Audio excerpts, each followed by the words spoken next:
Hi and welcome back to Movies Explained, where we recap your favorite movies for you. Today we are going to recap a horror comedy movie, which will definitely give you a good time. So without further ado, let's begin. In an old vintage house, there are a number of women and men dancing and singing to a piano which a man playing. They end a song and they all cheer and clap. The man playing the piano plays another tune and asks them if they knew that song and they all start singing and dancing again. Meanwhile, an ill-looking girl comes there dressed in a white frock. All the women and men stop dancing at once and appear to be terrified as if they had seen a ghost. The girl says those people are so bored, and while standing there, she pees on the carpet in front of everyone. Everybody sees that in disgust, and one of them says that it is too much pee for a human to excrete.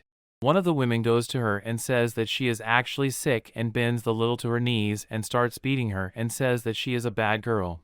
The man gets out of a taxi and the taxi driver says that the fare will be $17.50, but he goes into the house without paying the fare.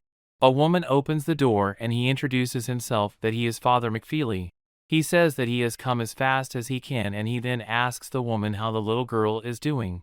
The lady replies that it has gotten worse as she will not eat or talk, and will not even let the lady touch her. Father says that sometimes you have to give them a candy. Another man comes and says that the church has sent him to assist Father McFeely and says that he is Father Harris.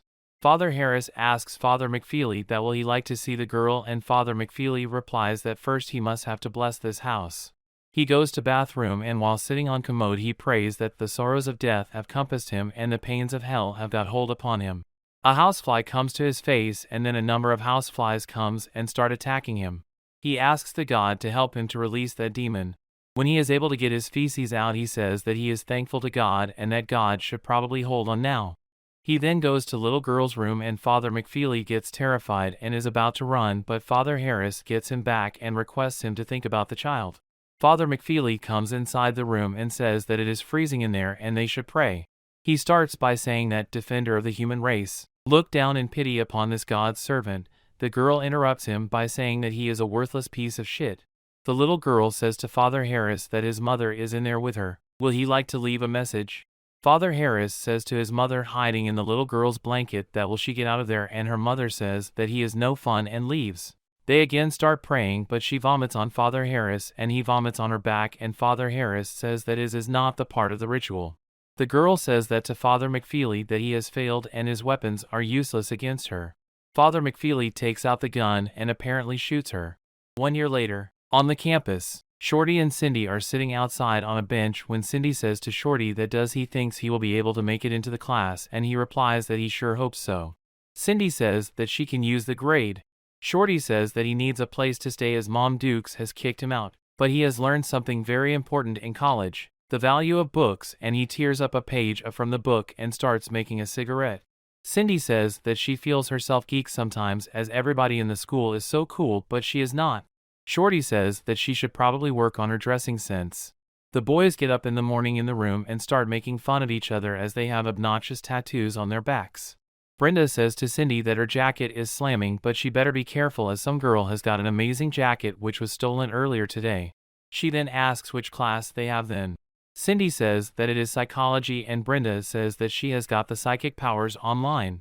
Professor asks Dwight if it were those all the subjects, and Dwight says that he has taken the liberty of putting those with near-death experiences on the very top, and subjects who are close to death are statistically more likely to have the suggestibility required for paranormal investigation, which is why, of course, he gives them special consideration. Professor says that traumatized co-eds are a sure thing and opens a file, and Dwight says that it is Cindy Campbell, classic abandoned personality disorder, and she seems guarded, but willing. He then says that next Ray Wilkins, and he cannot quite figure him out, but he seems to be very eager and pleased to meet him. Dwight says that they are all survivors of the Stevenstown County massacre. Professor says that is fantastic, as these kids are exactly the catalyst they need to awaken the spirits of the Hell House.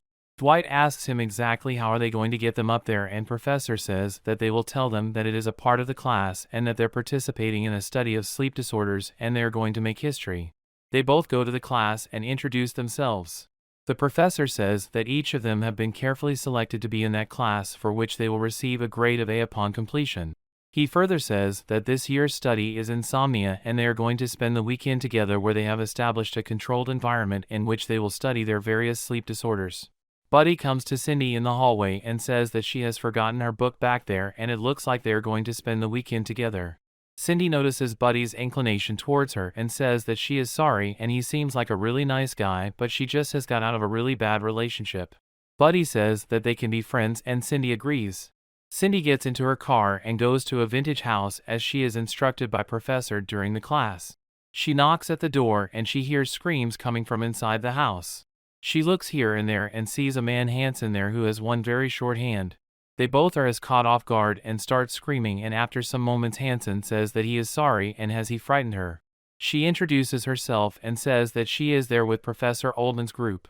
He gives Cindy the tour of the house and gets her to a room. Dwight says that he has taken care of everything including medical supplies and blood storage as they should be safe.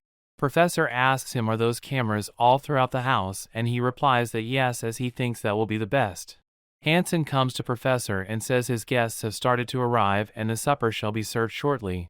Hanson and Dwight get into a bizarre argument which shows they both do not like each other much. Cindy comes to dining area and Buddy sees her and greets her. One of the students asks the professor that is that the same house that a young girl is possessed by a demon or something, and he says that it is reported but never substantiated. Cindy hears voices that call her name and she asks who is it, and the voice comes that she wants to help Cindy as she is in danger. Cindy asks how she will help her and who is in danger, and the voices ask Cindy to check the music room. Buddy hits Cindy with a ball and she says that he should be gentle with her and asks him will he go with her to check something. They go towards the music room and see blood shoe stains. Cindy says that they lead straight to the bookcase. She touches it and it opens and she says that it must be a secret study or something.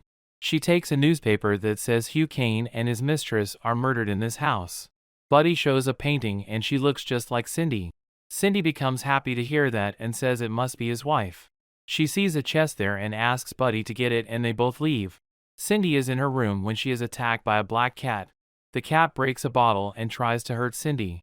Cindy retaliates but the cat hits Cindy hard and she collapses. Later Cindy goes to the professor and says that the cat is possessed. The professor says that cats are very territorial animals and it does not mean that they are possessed and she should sleep with Theo tonight. Cindy says that she is not crazy and something is going in this house. Ray is doing push-ups in his room when he sees a rocking chair moving all by itself, and then he notices something under his bed and he sees a clown in there. The clown gets him in and Ray starts tickling it. The clown tries to run but Ray does not let him go. Cindy sees a diary in the chest box and she gets it out and reads. Meanwhile, she hears the door opening and a sharp white light comes out of it. The voice says that she should know what had happened to her. Cindy comes to the kitchen in a red dress, where Professor is eating an apple. Professor says that he hopes she is no longer mad at him and Cindy seductively says that she is not and she tears his shirt. She says that she is his wife and suddenly the professor sees Ray's face and throws him away.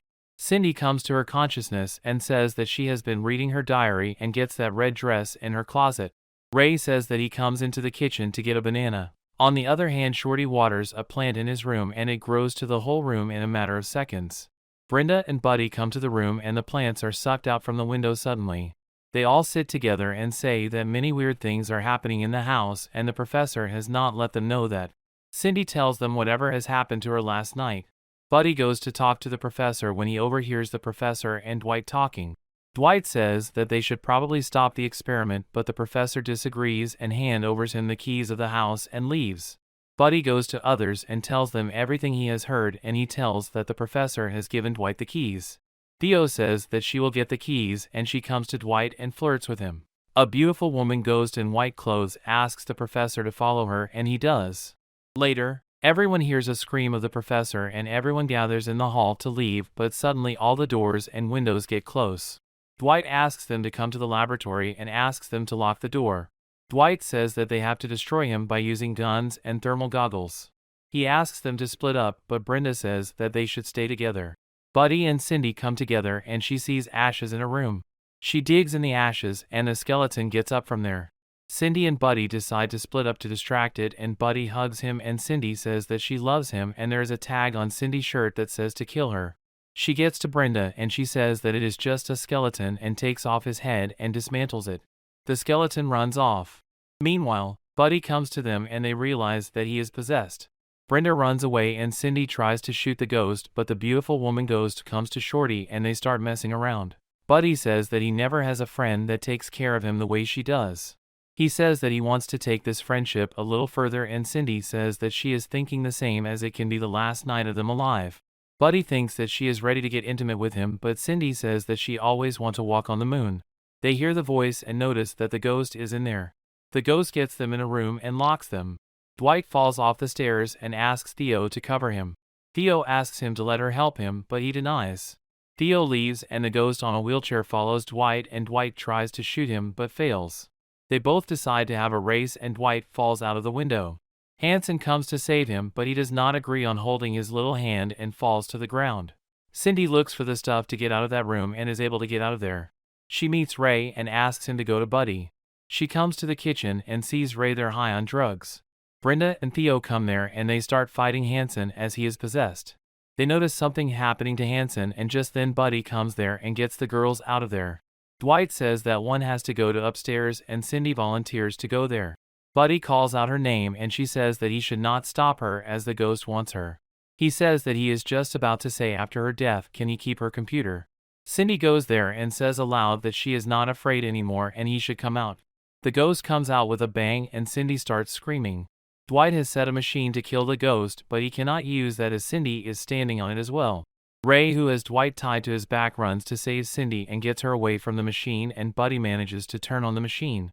The ghost goes away and they all celebrate and they go back to the school and Cindy says that it is traumatizing but she has gone over it. The recap ends here. Thanks for watching, and if you liked it then please consider liking the video and subscribing to our channel. We will see you in the next one.